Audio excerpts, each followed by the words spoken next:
ഉണ്ടായിരുന്നോ? ചേട്ടാ സിനിമ എങ്ങനെ ഉണ്ടായിരുന്നോ? സിനിമ എങ്ങനെ ഉണ്ടായിരുന്നോ? സിനിമ എങ്ങനെ ഉണ്ടായിരുന്നോ? സിനിമ എങ്ങനെ ഉണ്ടായിരുന്നോ ചേട്ടാ? സിനിമ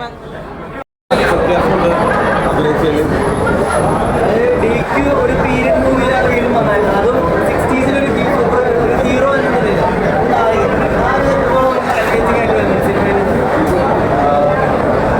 ഇതിനു മുമ്പ് കുറേ പടങ്ങൾ ചെയ്തിട്ടുണ്ട്. പക്ഷെ അത് വെച്ച് നോക്കുമ്പോൾ ഭയങ്കര വ്യത്യാസമുണ്ട് ഈ പടം. ഭയങ്കരമായിട്ട് എന്താ പറയുക, ഇമോഷണലി ഭയങ്കര ടച്ചിങ് വരുന്നുണ്ട്. നന്നായിട്ട് അഭിനയിച്ചു. ഈ സിനിമയുടെ കോമ്പിനേഷൻ ചെയ്തിട്ടുണ്ട്. കാരണം സിനിമകളെ ഒരുപാട് കാര്യങ്ങൾ പറയുന്നുണ്ട്. സോ അതൊക്കെ എത്രത്തോളം ആ ഒരു കോമ്പോ കാര്യങ്ങളൊക്കെ സമുദ്രത്തിൽ എല്ലാവരും സമുദ്രത്തിലെ അടിപൊളിയായിരുന്നു. പുള്ളി പടത്തിൻ്റെ ആദ്യം അവസാനം വരെ ഭയങ്കര അടിപൊളിയായിട്ട് ചെയ്തിട്ടുണ്ട്. പിന്നെ മിസ്റ്ററി ഉണ്ട്, അതെന്താണെന്ന് നമ്മൾ ലാസ്റ്റാണ് അറിയുള്ളൂ. അപ്പോൾ അതെന്താണെന്ന് അറിയണ വരെ നമ്മൾ ഭയങ്കര ക്യൂരിയസിറ്റിയിൽ നോക്കിയിരിക്കും.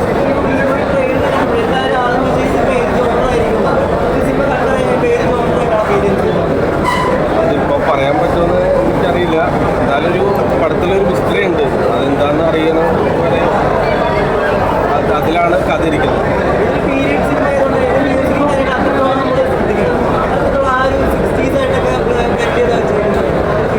ആ ബ്ലെൻഡിങ് ഭയങ്കര അടിപൊളിയാണ്. റിയൽ ലൈഫിൽ കാണിക്കുന്നതാണെങ്കിലും പിന്നെ സിനിമയിലോട്ട് മാറുമ്പോൾ അതിൻ്റെ ഫ്രെയിംസ് മാറുന്നതും എല്ലാം ഭയങ്കര രസമുണ്ട്. അടിപൊളിയായിട്ട് ചെയ്തിട്ടുണ്ട്. ഹീറോയിനും അടിപൊളിയാണ്. എന്താ പറയുക, രസമായിട്ട് ചെയ്തിട്ടുണ്ട്. അതിൻ്റെ അവസാനം വരെയും ഒരു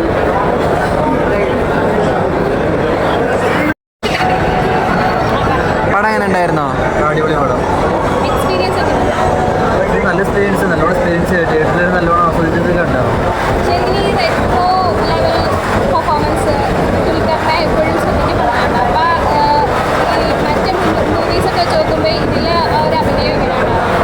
മറ്റുള്ള മൂവീസായിട്ട് കമ്പയർ ചെയ്യാൻ പറ്റില്ല. ഇത് വേറിട്ടൊരു ഭാവമാണ്. നമ്മുടെ ഇതുവരെ ചെയ്യാത്തൊരു വേഷമാണ് ഈ സിനിമയുള്ളത്. എല്ലാവരും കണ്ടിരിക്കില്ല അവർക്ക്.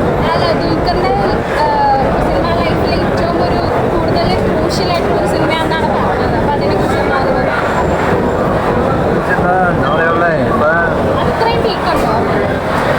അത് എന്തായാലും എല്ലാവരും തിയേറ്ററിൽ വന്ന് തന്നെ കാണണം. കാരണം ഇതിൽ കാണാൻ പറ്റിയ, ആസ്വദിക്കാൻ പറ്റിയ കുറേ സാധനങ്ങൾ, എല്ലാവരും മനസ്സിലാക്കാൻ പറ്റിയ കുറേ സാധനങ്ങളുണ്ട് ഈ സിനിമയിൽ. അപ്പോൾ അതെല്ലാവരും വന്ന് തന്നെ കാണും. ഇത് കുട്ടികൾക്കായാലും ഫാമിലീസിനായാലും എല്ലാവരും വന്ന് കാണേണ്ട ഒരു സിനിമയാണ് കാന്താന്നുള്ള സിനിമ. എല്ലാവരും ഇതൊന്ന് കണ്ട് മനസ്സിലാക്കണം. കാരണം ഇതുവരെ കാണാത്തൊരു സാധനമാണ്. പിന്നെ കുറേ ഇതൊക്കെ ഉണ്ട്, അത് നമുക്ക് പറയാൻ പറ്റില്ല. അതെല്ലാവരും വന്ന് തന്നെ കാണും. അപ്പൊ അണ്ണ നമ്മളെ കാന്ത കണ്ടിറങ്ങിയല്ലോ, അപ്പോൾ എങ്ങനെ ഉണ്ടായിരുന്ന എക്സ്പീരിയൻസ് കാന്തന്റെ? നല്ല പെർഫോമൻസ് ആണ്, എല്ലാവരും നല്ല പെർഫോമൻസ്. അപ്പോൾ അതിലിപ്പോൾ ദുൽഖർ ഒരു റെട്രോ സ്റ്റാർ, അല്ലെങ്കിൽ ഒരു പീരിയഡ് ടൈപ്പ് മൂവിയാണല്ലോ, ഒരു പഴയ കാലത്തെ സിനിമയാണല്ലോ. അപ്പോൾ അതിൽ ദുൽഖറിൻ്റെ അഭിനയവും പിന്നെ അതിൽ ഓരോ സീനുകളുടെ ഷിഫ്റ്റിങ്ങും പിന്നെ അതിൽ വന്നിട്ടുള്ള ബാക്ക്ഗ്രൗണ്ട് മ്യൂസിക്കും അതിൽ ഡയലോഗ് ഡെലിവറി അതെല്ലാം എങ്ങനെ കൺവിൻസിങ് ആയിരുന്നു ഒരു പഴയൊരു കാലഘട്ടത്തിന്? ദുൽഖറിൻ്റെ പെർഫോമൻസ് അടിപൊളിയാണ്. നവരസങ്ങൾ പ്രകടിപ്പിക്കാൻ പറ്റിയ എല്ലാ രസങ്ങളും, അഭിനയത്തിലെ ഒരുവിധപ്പെട്ട എല്ലാ രസങ്ങളും പ്രതിഫലിപ്പിക്കാൻ പറ്റിയൊരു റോളായിരുന്നു. ഏത് പുള്ളിയുടെ കയ്യിൽ അത് ഭദ്രമായിരുന്നു. നല്ല പടമാണ് എല്ലാം കൊണ്ടും. ബാക്ക്ഗ്രൗണ്ട് മ്യൂസിക് ആയാലും സംവിധാനം മികവായാലും എല്ലാം കൊണ്ടും മികച്ച, കൈവിട്ട് പോവാതെ കൈയടക്കത്തോടെ തന്നെ ഒരു 2.45 മണിക്കൂറോളം ഉണ്ട്. അതിൻ്റെ ചെറിയൊരു മുഷിപ്പ് നമുക്ക് തോന്നുമെങ്കിൽ പോലും ആഫ്റ്റർ അത് ത്രില്ലടിപ്പിച്ച് തന്നെ നിർത്തുന്നുണ്ട്. നമുക്ക് അധികം അങ്ങനെ മടുപ്പ് തോന്നുന്നില്ല. ഓക്കെ.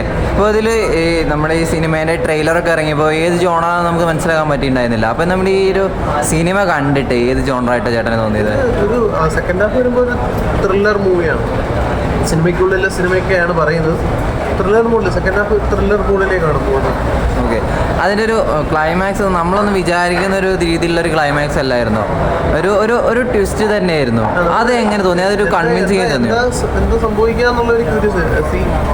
സീറ്റൻഡിങ് അങ്ങനെയുള്ള ഒരു സസ്പെൻസ് ആണോ എന്ന് ചോദിച്ചാൽ അല്ല. പക്ഷെ എന്നാൽ പോലും നമ്മൾ ഭയങ്കരമായിട്ട് എന്താ നമ്മുടെ കൺമുന്നിൽ നടക്കുന്ന എന്താണെന്നുള്ളത് ഒന്ന് മനസ്സിലാക്കാനുള്ള ശ്രമമാണ്. അതിൻ്റെ ഇടയ്ക്ക് നമ്മൾ ഊഹിക്കാൻ തുടങ്ങുന്നുണ്ട്. ഇപ്പോൾ ചില സിനിമകളിലൊക്കെ ഈ ആദ്യാവസാനം ക്ലൈമാക്സ് വരെയും സ്റ്റോറിയിലൊക്കെ ഒരു ഇമ്പാക്റ്റ് ഉണ്ടാക്കാതെ ഇങ്ങനെ സാധുവായിട്ട് നിന്നിട്ട് അവസാനം വില്ലനെ കാണിക്കുന്ന സാധനം അതൊക്കെയാണോ അപ്പം നമ്മൾ ആ മേക്കപ്പ് ആർട്ടിസ്റ്റുകളെയും അതിനകത്ത് വന്നു പോകുന്ന കുഞ്ഞു കുഞ്ഞു റോള് ചെയ്യുന്നവരെയൊക്കെ നമ്മൾ സംശയിക്കുന്നുണ്ട് ഇനി ഇവരാണോ അങ്ങനെയുള്ള കാര്യങ്ങളുണ്ട്. അപ്പം ഒരു നല്ല സിനിമയാണ്, കണ്ടിരിക്കാം. ഒരു സിനിമ തിയേറ്റർ വാച്ചാണ്.